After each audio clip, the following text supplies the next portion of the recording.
With this thought in mind, the commander of the Naval Air Forces has developed the Tailhook Legacy Flight.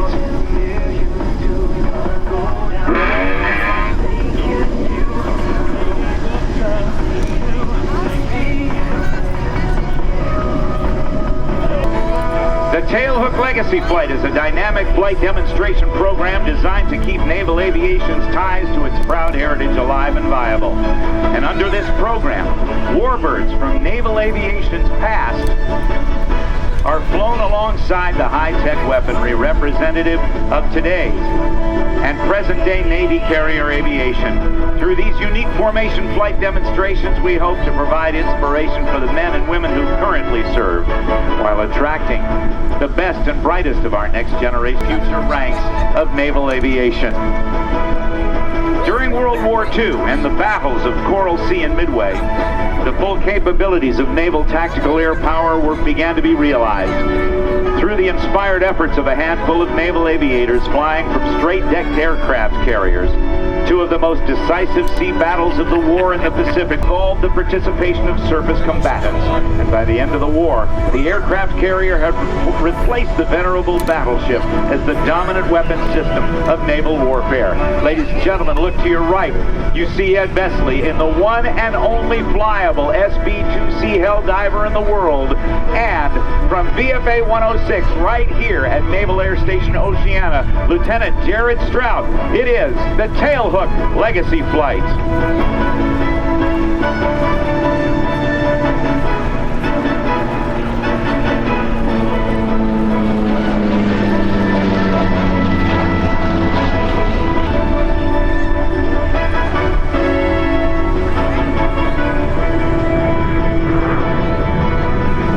Although it's been over 60 years since the conclusion of the Second World War, a number of the aircraft which flew from carrier decks during that conflict are still airworthy today.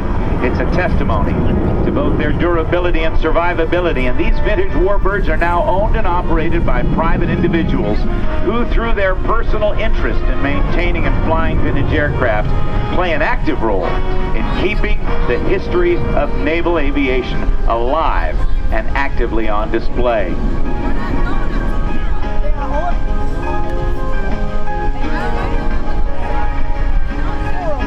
The big-tailed beast, flown by the Commemorative Air Force, or owned by the Commemorative Air Besley, is in the lead, flying at about 3/4 of its top speed and flying at about 20% of its top speed is the FA-18 Hornet.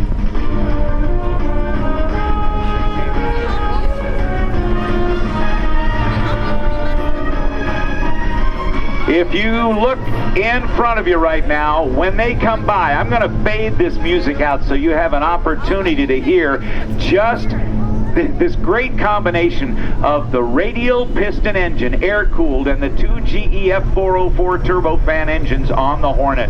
And we're going to put all the fleet air-powered demo aircraft in the air here in just a moment. And to tell you about it, Lieutenant Kyle Blart Overnauer. And Kyle, nice to see you. Good morning. On behalf of Captain Gronemeyer, Commander Strike Wing Atlantic, Captain Geist, Commanding Officer of NAS Oceana, and all the men and women of this great base, welcome to the Oceana Air Show Air Power Demonstration. Before getting started, just want to cover a quick safety item. If anything happens during the course of the show and you need any medical assistance, just for most of them, that means they're taking off at the same time. That increases their capabilities as they're launching, so they're ready for combat much quicker. Following them, you'll see a few 1912, what many people refer to as our second War of Independence. Folks, if you direct your attention to the runway, we're going to see these aircraft take off in just a few moments. As we get ready to launch those airplanes, look to the right and you can see the big-tailed beast with the wings folded up. I said it had a 50-foot wingspan. In order to make room on the deck of a carrier, this is what they did. They folded the wings up, and they do the same thing with the Hornet. You'll see Stewie do the same thing as they come by in the FA-18 Hornet. He's got the canopy up back there of the aircraft wings that they had to have there. Just take a look at it. Here is a full afterburner takeoff. That's going to allow them to take off in the shortest distance possible. That we get to see here at NAS Oceana at the end show. And here we go, full afterburner takeoff.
Ladies and gentlemen, from the left, a section formed by Commander Gigi Rhodes and Wingman Lieutenant Verbal Bachman.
of the guns firing. Ladies and gentlemen, from the left, the FA-18 strafe attack.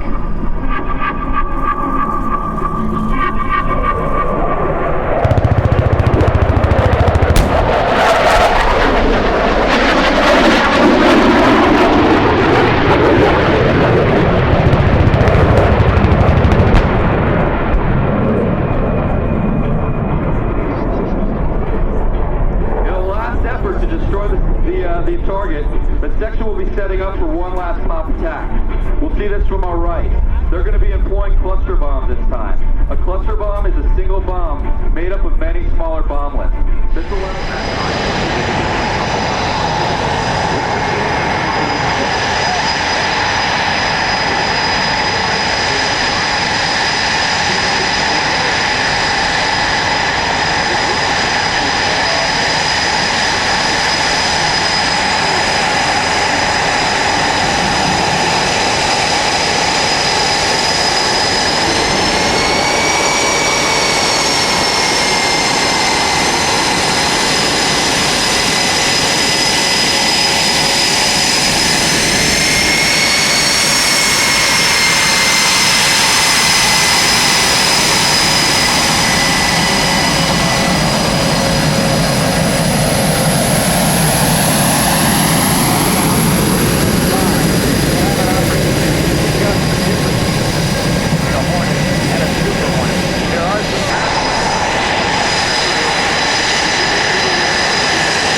about skill. Now the helmet on the pilot, the single seat Rhino from the Sunliners going by.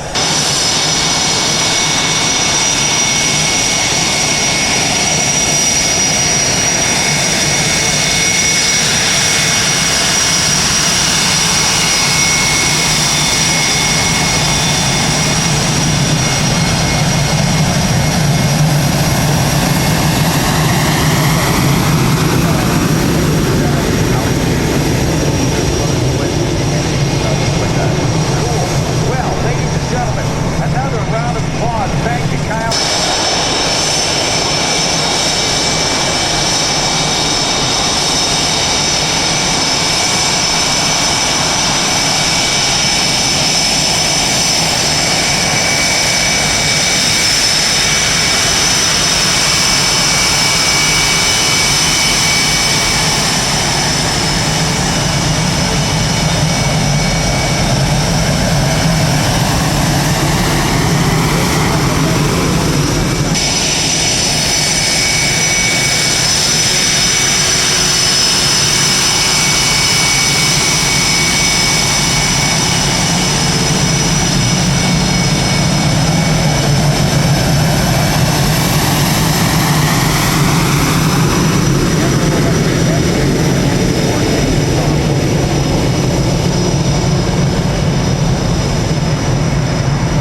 gentlemen, if you look to the left, we have a little green and red airplane about to take off.